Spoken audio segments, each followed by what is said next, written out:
Here's a question for you. Feeling a little stifled in your home office or your creative space? We may have the cure for you. HGTV's David Bromstad joins us as part of our DIY series this week, and he has 5 tips to help us create an inspiring space. It's good to talk to you again. Great to talk to you as well. Okay, so let's talk a little bit about the first thing to kind of draw out that creativity. Well, you know, the reason why I was inspired to talk about home offices is because on Design Star this season, the contestants had the opportunity to design the office space for the Kardashian family. What the Kardashian family said they wanted their offices to look like is an extension of their home. And I thought that was a great cue of how we could take cues from that and go like this, well, yes, an office space, even though it is in your home, should look like it's supposed to be there, not just a catch-all for everything. Because so many offices are just a desk, some crappy shelving, and a really uncomfortable chair. Did somebody tell you about my space? Did I read you correctly? A little bit, just a little bit. Let's talk about the dual purpose, though, because the problem a lot of people have, David, I think, is that they have just kind of that basic furniture in there, and they don't really know how to maximize a small space.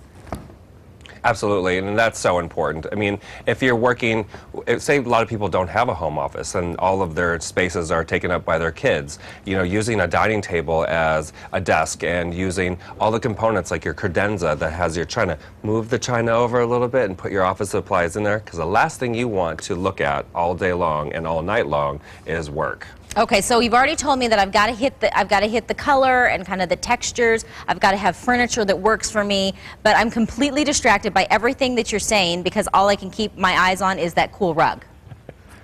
Yeah, the rug is amazing, and a rug should be put into every space, even if you have carpet. Rugs on top of carpet, it's great, helps define the space. I mean, look, it adds so much pattern and so much texture and a lot of style into any space, especially a home office. What's your best advice for lighting? Because as much as I'd love to put a chandelier in my space, that kind of is my style, and that just makes me feel creative.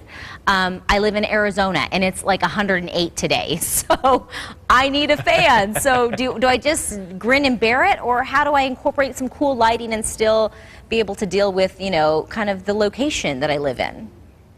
Well, I understand about your location because I live in Miami, and a ceiling fan, although they don't look great, they are very functional. But if you wanted to, like, grin and bear it, a great chandelier like this will definitely work. But they have some really great fans now that you can put on your desk, and they are very stylish, and they almost look very vintage and retro. Or you could keep the ceiling fan up and just put in some really great desk lamps or some floor lamps. Would be amazing. Okay, so now to the yummy part of all of this. It's kind of the accessorizing, you know, the artwork, all the cool stuff that you can put on the shelves, and just to kind of make it your own. How do we zero in on not too much clutter in a small space? Well, and especially in a small space like a home office, everything's got to be functional. And so you want to make sure that the items you're putting in not only look good, but they offer function at the same time. So decorative organizers are key. I mean, they come in from every texture to every color. And so you can have a lot of fun with telling a color story or just doing all one color. And of course, great bookends are really fun. Things that drive a lot of personality into your space, but also have function at the same time. I hear you've been rubbing elbows with a local gal, Brittany. I have. Brittany Simon. She is so cute, so adorable, and unbelievably talented. Can you tell me any little secrets, anything that I might see here as we have this big reveal here? Well, I have to say that Brittany has a very similar aesthetic to me, which is graphic, bold, and outrageous, and I love her for that. And I'm not going to give you any juice on what happens in the season. You're just going to have to watch. David, if I don't ask, then I'm not doing my job. And if I don't ask again, then I'm not doing my job. Are you sure there's nothing you can tell us about Brittany on Design Star? Not even one little tiny iota of anything. Sure, I will tell you this. She is just as beautiful on camera as she is in person.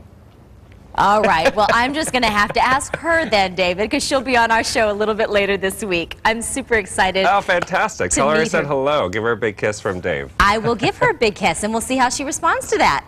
That's fantastic. I wonder how. I'll send you the clip. All right, David. Please do.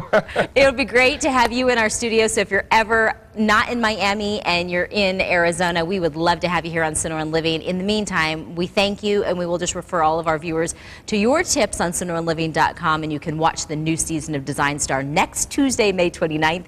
That's at 9 on HGTV.